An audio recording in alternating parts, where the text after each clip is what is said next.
मुल्क के मसाइल किसी से ढके छुपे नहीं है। हर शख्स पर मुल्क की हकीकत आज यहाँ है और हर शख्स परेशान है। हुकूमत का काम होता है कि अवाम की फलाह हो, मुल्क तरक्की करे, नौजवान को उम्मीद मिले। बदकिस्मती से हमने ये जो सिलसिला शुरू किया है इलेक्शन चोरी करने का, राय को ना मानने का, अवाम पर अपनी राय मुसल्लत करने का, इसकी एक जिंदा मिसाल ये आईनी तरमीम है। आप सब हज़रात कानून मुझसे बहुत बेहतर जानते हैं। जब भी किसी कानून की और ख़ास तौर पर आइन की तशरीह होती है तो देखा यह जाता है कि बनाने वालों की इसके पीछे नीयत क्या थी, यानी इंटेंट ऑफ द फ्रेमर्स क्या थी। तो इस आईनी तरमीम की इंटेंट ऑफ द फ्रेमर्स, बनाने वाली की नीयत सिर्फ मुकम्मल बदनीयती थी। हम दुनिया का वाहिद मुल्क है जिसने एक नुक्ते पर आईनी तरमीम की है कि फलाना आदमी जो है वो चीफ जस्टिस ना बन सके। और हमने अदल के निज़ाम पर इतना बड़ा वार किया है कि अगर आज इसको संभाला ना दिया गया तो आप यकीन करें कि यहां कोई अदल का निज़ाम नहीं रहेगा। चंद बुनियादी बातें उसके अंदर, इस तरमीम के अंदर हैं जो बेपनाह खराबी पैदा करेंगी। ना मैं काजी फैजीसा साहब को जानता हूं, ना मसूर अली शाह साहब को जानता हूं, ना ये अफरीदी साहब को जानता हूं, ना मुरीद अख्तर साहब को जानता हूं। हम तो तवक्को ये रखते हैं कि वो सुप्रीम कोर्ट में हैं तो ना उनकी नीयत पे शुबा कर सकते हैं, ना उनकी काबिलियत पे शुबा कर सकते हैं। लेकिन जब ये तरमीम आती है और इस तरमीम के अंदर जो बदनीयती है उसकी सबसे बड़ी दलील ये है कि आज से 3 हफ्ते पहले सारा दिन और सारी रात पाकिस्तान की कौमी असम्बली और पाकिस्तान की सेनेट तरमीम को पास करने के लिए बैठी रही और वो तरमीम उनमें से किसी ने देखी तक नहीं थी। तो आज, और जब तरमीम पास हुई 2 हफ्ते के बाद, उस दिन भी किसी ने देखी नहीं थी। जब सेनेट में ले हुई तो मुझे पूरा यकीन है कि उस वक्त शायद वज़ीर कानून ने भी खुद देखी थी। ये बदनसीबी है मुल्क की। तो आज आप अगर ये तवक्को रखें कि वो लोग जो एक आईनी तरमीम, जो एक मुस्तकिल मामला होता है तकरीबन, आईनी तरमीम को जो लोग बगैर पढ़े, बगैर देखे पास करने पर तुले हुए, पास करने को तैयार हैं, वो कल पाकिस्तान के चीफ जस्टिस चुनेंगे, वो कल पाकिस्तान के जज चुनेंगे, वो कल पाकिस्तान की आला जुडिशरी की सलाहियत को परखेंगे, वो फैसला करेंगे कि ये जज एफिशिएंट है या नहीं है, ये काम करता है या नहीं करता। तो मुझे कुछ थोड़ा इस मामले से इख्तलाफ है। ये काम हमें नहीं करने चाहिए। ये बहुत बड़ी खराबी पैदा हुई है। आज भी वक्त है कि इसको दुरुस्त करें। इस बात में कोई शुबा नहीं है कि कानून साजी, आइन में तरमीम, ये पार्लिमान का हक है। लेकिन ये हक हदूद के बगैर नहीं है। ये मुमकिन नहीं है कि पार्लिमान जो है वो आइन के ढांचे को बदल दे। आइन जब बना था इसके पीछे मकासद थे, वही मैंने कहा जो इंटेंट ऑफ द फ्रेमर्स थी, वो सब जानते हैं वो क्या था, कि चेक एंड बैलेंस का निजाम हो जो हर आइन के अंदर होता है। आज वो निजाम इस तरमीम ने खत्म कर दिया। आज मुल्क की अदलिया इस मुल्क की एग्जीक्यूटिव के ताबे है। उसकी मर्जी पर काम करेगी, उसकी मर्जी पर सेलेक्ट हुआ करेगी। अब जो जज हैं वो जब आएंगे उसके बाद वो 25 साल तक हाई कोर्ट और सुप्रीम कोर्ट के जज रह सकते हैं। उनकी सिलेक्शन का प्रोसेस क्या है कि एक कमेटी होगी, वो फैसला करेगी कौन कौन पाकिस्तान में जज बनेगा। उसमें वो लोग भी होंगे कल जो जजेस के सामने पेश होते हैं। सबसे जो अदलिया के अंदर जो खराबियां पैदा हुई हैं, आप उनकी तशखीस करें।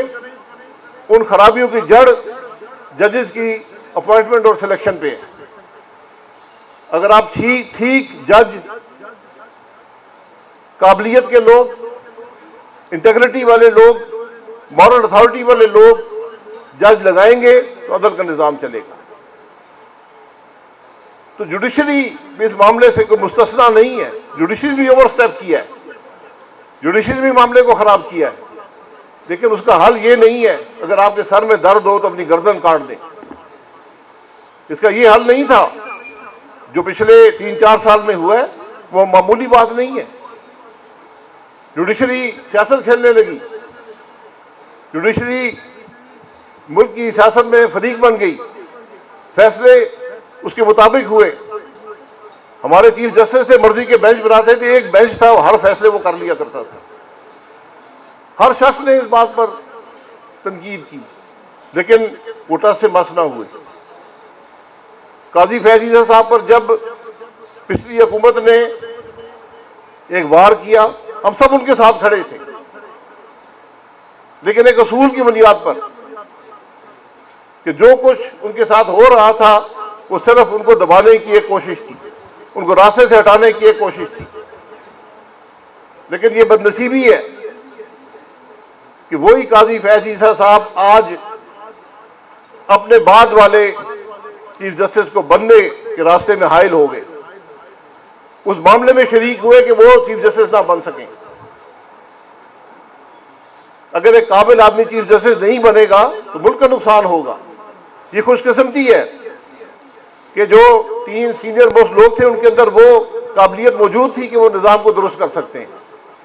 और यकीन करें, कल मैंने खत देखा, पता नहीं आजकल पता नहीं चलता सही भी होता या नहीं होता, लेकिन जो फुल कोर्ट एक कॉन्फ्रेंस हुई है कि किस तरह अदल के निजाम को दुरुस्त किया जाए, कैसे रिफॉर्म किया जाए, किस तरह फैसले जल्दी हो सकें। ये कम अज कम मुझे ये तकवीयत मिलती है कि कम अज कम आज सोच तो है कि मुल्क के निजाम को दुरुस्त किया जाए, अदल के निजाम को दुरुस्त किया जाए, क्योंकि आज हुकूमत में वो सोच नहीं है।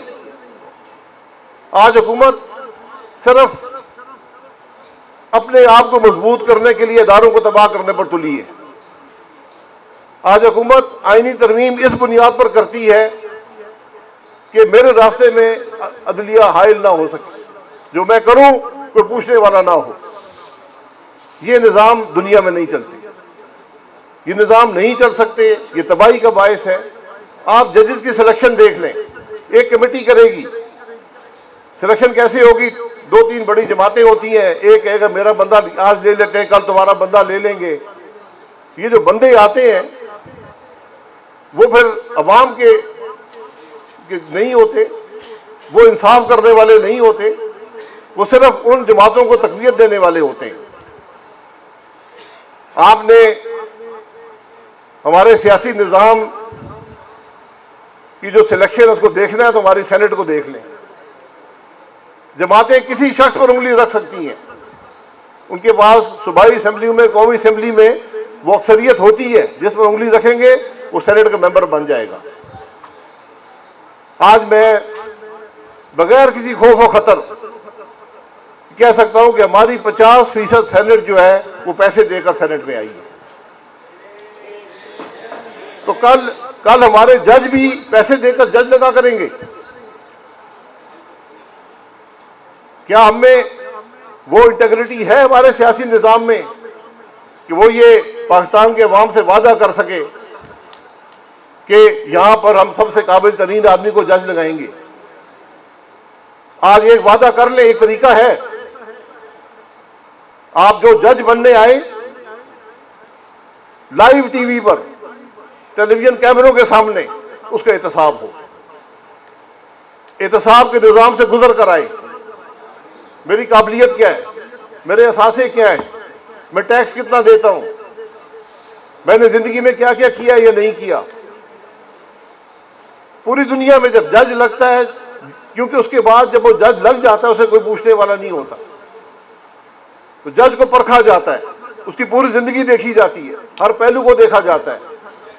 आज ये वादा कर लें, ये बात उन्होंने आईनी तरमीम में नहीं लिखी, वहां पर लिखा हुआ है बस ये कमेटी होगी और ये फैसला कर लिया करेगी कि किसने जज बनना है या नहीं बनना, और फिर वही कमेटी जो है वो उनकी परफॉर्मेंस को देखा करेगी। आइन क्या होता है? आइन हुकूमत और अवाम का वायदा होता है। हमारी वो हुकूमत है जो तरमीम करते हुए उस तरमीम को अवाम से छुपाती है। क्या कोई मुल्क में क़यामत आ जाती है अगर आप अवाम के सामने तरमीम एक दिन के लिए रख देते? कोई सुन लेते कि कराची बार एसोसिएशन क्या कहती है, वकला क्या कहते हैं, इस मुल्क के अवाम क्या कहते हैं तरमीम के बारे में। लेकिन नहीं, हमने एक ही रात में दुनिया की मेरा ख्याल तेज तरीन तरमीम पाकिस्तान के अंदर हुई, ये भी अब रिकॉर्ड हमारे हिस्से में आया है। जब लॉ मिनिस्टर साहब ने सेनेट में रखी, 12 घंटे बाद गैजेट का नोटिफिकेशन इशू हो गया था। अल्लाह करे पाकिस्तान में बाकी काम भी इसी तरफ्तार से हुआ करें। अवाम की हमें कोई परवाह नहीं है। अवाम की पॉलिसियां तो 10-10 साल पड़ी रहती हैं, आज भी पड़ी हुई हैं। तो फिर ये सोच की जो कमी है, ये अवाम के मसाइल से जो लापरवाही है, इसका जिम्मेदार कौन होगा? आज हुकूमत क्या कर रही है? क्या आज पाकिस्तान का सबसे बड़ा मसला ये आईनी तरमीम थी जो आपने ना अवाम को दिखाई और रात के अंधेरे में पास की? इससे पहले भी एक तरमीम रात के अंधेरे में हुई थी, 8वीं तरमीम, वो रात के 2:30 बजे हुई थी, ये सुबह के 5:30 बजे हुई है। ये हम क्या कर रहे हैं इस मुल्क के साथ, ये जरा हम सबको अब सोचना पड़ेगा कि हमारी सोच क्या है, हमारी फिक्र क्या है, हम करना क्या चाहते हैं। 2 महीने, सितंबर का महीना, अक्टूबर का महीना, इस्लामाबाद में कोई पता नहीं है कौन सी सड़क किस वक्त बंद हो जाए। 2-2 कंटेनर एक दूसरे पर रखकर पाकिस्तान का दारुल हुकूमत चल रहा है, अवाम से खाइफ है। सड़कों में खंदकें डालकर, दारुल हुकूमत के अंदर, दारुल हुकूमत में आने वाली सड़कें 10-10 फुट गहरी, 20-20 फुट चौड़ी खंदकें डालकर आप बैठे हुए, हिसार में बैठे हुए। ये कौन सी हुकूमत है? ये कौन सी सोच है? कोई अवाम से आज किसी को कोई फिक्र नहीं है, अवाम की किसी को परवाह नहीं है। अवाम को हम कंटेनर लगाकर और खंदकें डालकर बंद कर लेंगे। ये बड़े मुश्किल लम्हात हैं पाकिस्तान के लिए। आज आपको इस निफाक को खत्म करना है, आपको तफरीक को मिटाना है, आपको इत्तेफाक पैदा करना है। आप मजीद उस खलीज को वसी किए जा रहे हैं। ये बदनसीबी है मुल्क के लिए। आज मुल्क के मसाइल, मिफ्ता साहब ने अभी बात की, 2.5 करोड़ से ज्यादा बच्चे स्कूल से बाहर हैं। ये अगले कम से कम 50 साल के लिए आप पर बोझ होंगे। उनको अगर आप तालीम ना मिली, और ये तो AI का जमाना आ रहा है जहां पर पढ़ा लिखे आदमी को नौकरी नहीं मिला करेगी, मशीनें उसको नेवल बदल बन जाएंगी। तो आप बच्चों को तालीम नहीं दे पा रहे। आज इस हुकूमत को 8 महीने हो गए, इससे पहले 16 महीने हुकूमत कर चुके हैं। क्या कोई 2 महीने आपने तरमीम पे जाया किए? दिन रात मीटिंगें हो रही हैं, कभी मौलाना साहब के पास भाग रहे, कभी कहीं और भाग रहे, लेकिन कोई 1 मिनट की मीटिंग भी आपने इन 2.5 करोड़ बच्चों के लिए की है, जो मुल्क की 12% आबादी है। हम सारे बात नौजवानों की करते हैं, लेकिन अगर आप अनपढ़ नौजवान पैदा करेंगे तो फिर आपको दुनिया में क्या मुकाम होगा? 4 सूबाई हुकूमतें हैं, एक वफाकी हुकूमत है। वो ये हुकूमतें एक पॉलिसी दिखा दें, एक मीटिंग दिखा दें जो उन्होंने उन 2.5 करोड़ बच्चों के लिए की हो। लेकिन तरमीम के लिए हम दिन रात बैठे, रात के अंधेरे में बैठे, कि हम रात के अंधेरे में उन बच्चों के लिए नहीं बैठ सकते थे, उनके बारे में फिक्र नहीं कर सकते थे। हम अदल के निजाम को दबाने के लिए बैठे हैं, अवाम के लिए नहीं बैठे, अवाम को सहूलत देने के लिए नहीं बैठे। हम अपने इक़्तिदार को तूल देने के लिए, अपने इक़्तिदार को पर से किसी किस्म की रुकावट हटाने के लिए अदल के निजाम को खत्म करने पर तुले हुए। ये हम सब पर लाजिम है कि कम से कम इस पर बात तो करें। जो मुल्क इंटरनेट बंद करके इस दौर के अंदर, इंटरनेट हवा की तरह है, सांस लेने के मुताबिक के बराबर है, इंटरनेट बंद करके, इंटरनेट स्लो करके हम मुल्क चलाते हैं। इस्लामाबाद में 2 हफ्ते इंटरनेट नहीं चलता था। ये कौन सी सोच है, ये कौन सी हुकूमत है? अगर आप इतनी आपको खतरात है तो आप इस मुल्क पर मेहरबानी करें, इस्तीफा दें और घर जाएं। अगर आज इस मुल्क की कौमी असेंबली का स्पीकर ये कहे कि मैं सुप्रीम कोर्ट का ये फैसला नहीं मानता, तो फिर कल मैं भी सुप्रीम कोर्ट का फैसला नहीं मानूंगा। फिर क्यों यूसुफ गिलानी साहब घर गए थे, ना जाते? क्यों नवाज शरीफ साहब घर गए थे, ना जाते? तो आप किस किस्म की सोच आज इस मुल्क को दे रहे हैं कि लोग अदालतों के फैसले ना माने? आज हुकूमत कह रही है, कौमी असेंबली का स्पीकर कह रहा है कि मैं नहीं मानता, सुप्रीम कोर्ट के फैसले मैं नहीं मानता हूं। ये बड़ी बदनसीबी है, बड़े खौफनाक बातें हैं जो आज मुल्क में हो रही हैं। तो हम यही बात आपके सामने रखने आए थे कि आज हम सब पर लाजिम है कि कम से कम इस खराबी के बारे में बात तो कर सकें।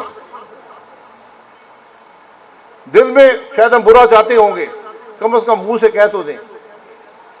हाथ से रोकना तो बड़ी बात होती है। ये बुनियादी चीजें हैं। बातें बहुत सी हो सकती हैं। आज ना कोई हुकूमत चलती है, ना हुकूमत के पास कोई पॉलिसी है, ना सोच है। तो अभी जालिब साहब ने कहा था आज से 54 साल पहले कि मैं भूल जाता है, मेरे ख्याल में क्या कहा था कि मुझे है, तुम्हें है गुमां कि सफर कट रहा है, मुझे है यकीन कि मंजिल खो रहे हैं। आज मुल्क के बारे में सोचें। इन कुर्सी को एक तरफ रख दें, अपने ओहदों को एक तरफ रख दें। आप अदलिया में हैं, आप फौज में हैं, आप पार्लियामान में, जहां भी हैं, आज इन चीजों को एक तरफ रखें। आज इस मुल्क की फिक्र करें, पाकिस्तान के अवाम की फिक्र करें। इस मुल्क को बेपनाह इस्लाहात की जरूरत है। ये हर निजाम नाकाम हो गया। आज कोई इस्लाहात की बात हो रही है? कोई आपको फिक्र है? ना पुलिस का निजाम चलता है, ना सेहत का निजाम चलता है, ना तालीम का निजाम चलता है, ना गवर्नेंस का निजाम चलता है, ना अदल का निजाम चलता है। आप कहां जाएंगे? मुल्क कहां पर जाएगा? मैं आप सबका बहुत मशकूर हूं। मैं सदर साहब का बहुत मशकूर हूं, आपने मौका दिया। ये चीजें आज हम सबके सोचने की है। ये बात अब कुर्सियों की नहीं है। कुर्सियां, जो आज कुर्सी पर बैठे हैं, सब ने कुर्सियां देख ली हैं। आज शायद हम दुनिया का वाहिद मुल्क हैं जहां हर जमात के पास इक़्तिदार है। पीपल्स पार्टी के पास यहां पर सिंध में इक़्तिदार है, मुस्लिम लीग नून पंजाब में है, और केपी के अंदर पीटीआई है, और बलूचिस्तान में अल्हम्दुलिल्लाह सबका इक़्तिदार है। तो ये आज आप कोई एक मॉडल दिखा सकते हैं, कोई एक जमात एक मॉडल दिखा सकती है कि मैं बेहतर हुकूमत कर रहा हूं, मैं अवाम के मसाइल हल कर रहा हूं, मुझे अवाम की फिक्र है। जिस मुल्क की पार्लियामान में फिर दोहराऊंगा, पूरी पार्लियामान, कौमी असेंबली, सेनेट सारी रात बैठी रहे कि बगैर पढ़े तरमीम को आज पास करके जाएंगे। ये तो अल्लाह करम करे, मौलाना फजल रहमान साहब के कुछ उन्होंने हमारी बड़ी खराबी से मैं बचा लिया। ये अगर वो 100% खराबी थी तो ये 25% खराबी है, लेकिन ये 25% भी खराबी है, ये बेहतरी नहीं है। इसलिए आज हम किस तरफ जा रहे हैं, आज सोचें। और आप मुझे पूरा यकीन है कि एक और अमेंडमेंट आएगी, लेकिन जो 75 रह गई है हमने उसको हम छोड़ेंगे नहीं, हम पूरी कोशिश करेंगे वो भी वहां पर मुसल्लत करें। तो आप सबका बहुत शुक्रिया जी।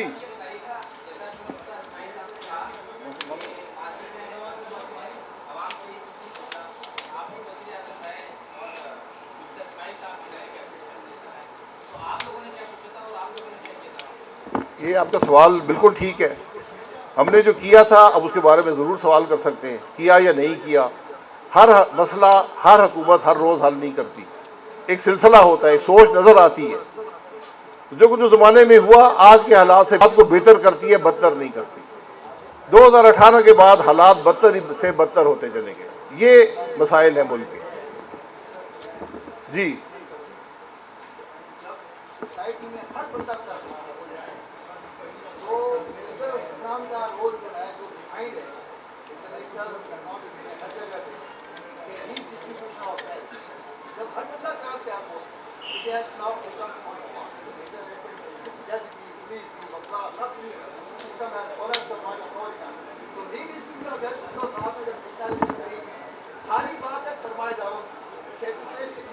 ठीक है, मैं समझ गया।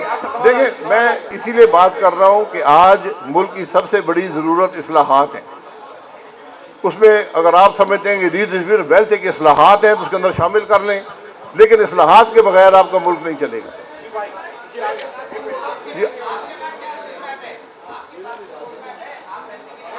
मेरे पास एक रोड मैप है, मैं वो काम नहीं करूंगा जो ये लोग कर रहे हैं, और वो काम करूंगा जो ये नहीं कर रहे।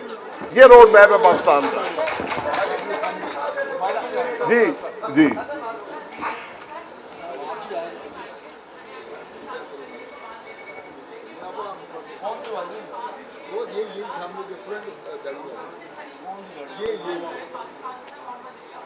मीडिया वाले बैठ जाओ ना, आप लोग बैठ जाओ, देख लीजिए, आप लोग खड़े रहे।